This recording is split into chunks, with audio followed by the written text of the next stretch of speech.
Hello student. तो कैसे हैं आप लोग? आई होप आप सब ठीक होंगे। मैं भी ठीक हूँ। आज मैं आपके सामने उपस्थित हुआ हूँ एक बहुत ही interesting topic semiconductor electronics को लेकर, अर्धचालक इलेक्ट्रॉनिक युक्तियों को लेकर। इंटरमीडिएट में ये यूनिट 8 मार्क्स की आती है। आज हम इस वीडियो में काफ़ी हद तक इसे कवर करने वाले हैं।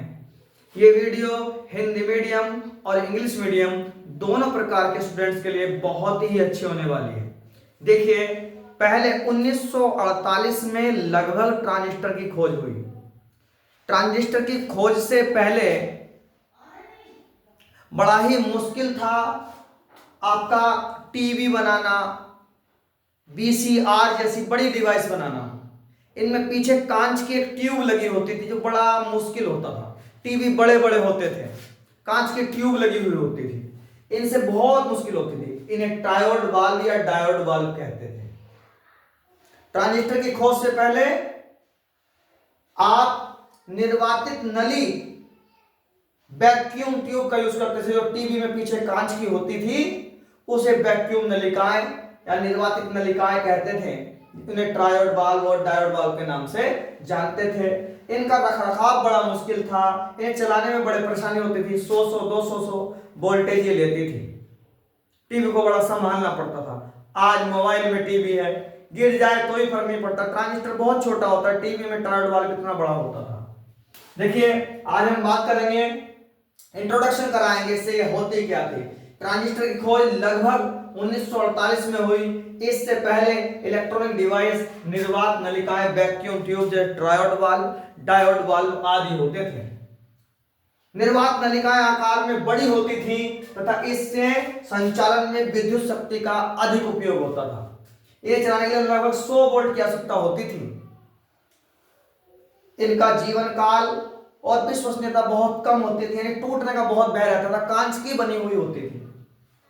ट्रांजिस्टर की खोज के बाद इलेक्ट्रॉनिक का विकास हुआ।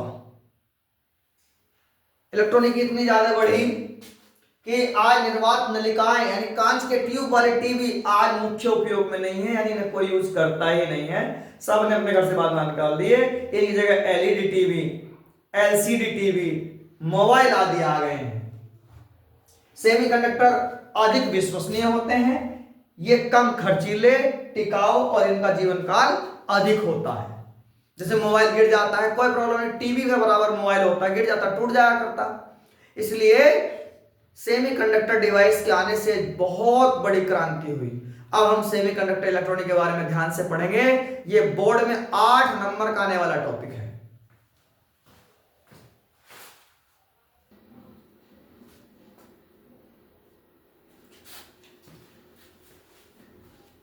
अब हमें देखना है, दुनिया में पदार्थ 3 प्रकार के होते हैं। जो सब्सटेंस होता है, मटेरियल जिसे बोलते हैं, वो 3 प्रकार के होते हैं।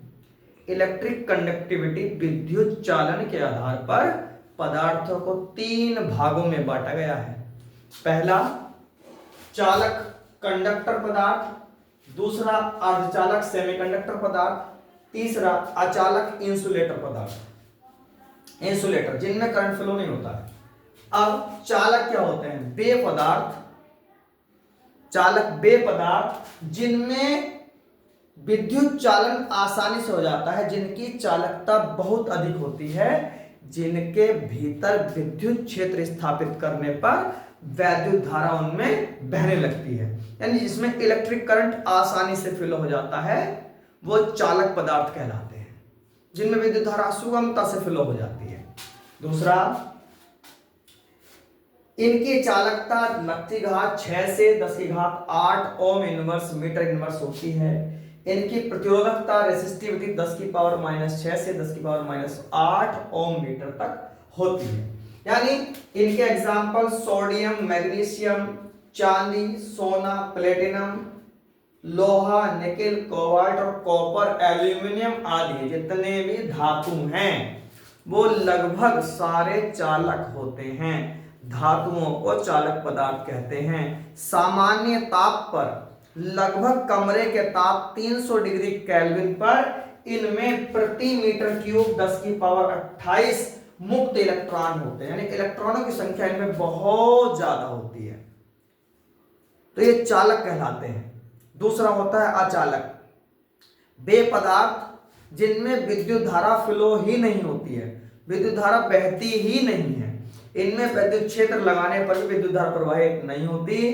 प्रति मीटर क्यूब इनमें मुक्त इलेक्ट्रॉनों की संख्या लगभग नगण्य होती है, इनमें मुक्त इलेक्ट्रॉन नहीं होते हैं।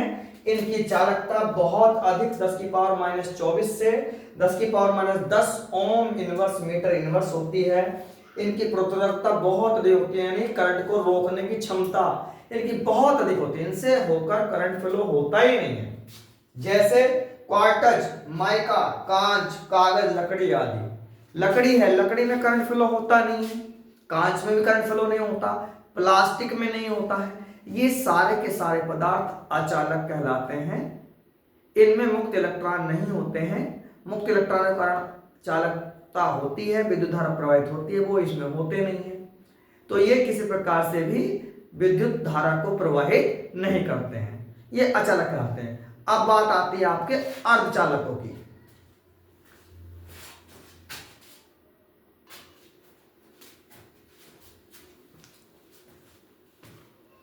अर्धचालक, सेमीकंडक्टर। सेमीकंडक्टर क्या होते हैं? वे पदार्थ जिनकी चालकता चालकों और अचालकों के मध्य होती है, यानी बीच में होती है, अर्धचालक कहलाते हैं। इनके भीतर मुक्त इलेक्ट्रॉनों की संख्या 10⁻16 प्रति घन मीटर या प्रति मीटर क्यूब होती है। इनके भीतर वैद्युत क्षेत्र स्थापित करने पर इनमें बहुत हल्की धारा बहने लगती है, यानी हल्का करंट फ्लो होने लगता है। इनकी चालकता 10⁻³ से 10⁻⁴ ओम इनवर्स मीटर इनवर्स तथा प्रतिरोधकता 10⁻³ से 10⁻⁴ ओम मीटर होती है। यानी इनकी चालकता, इनमें करंट का जो फ्लो होता है वो चालकों और अचालकों के मध्य होता है।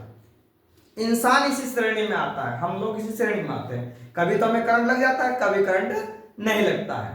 गीली लकड़ी इसी श्रेणी में आती है।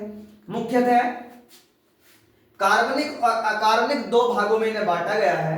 अकार्बनिक में तत्व एलिमेंट सिलिकॉन और जर्मेनियम, यौगिक में cadmium sulphide, gallium arsenide, indium sulphide आदि।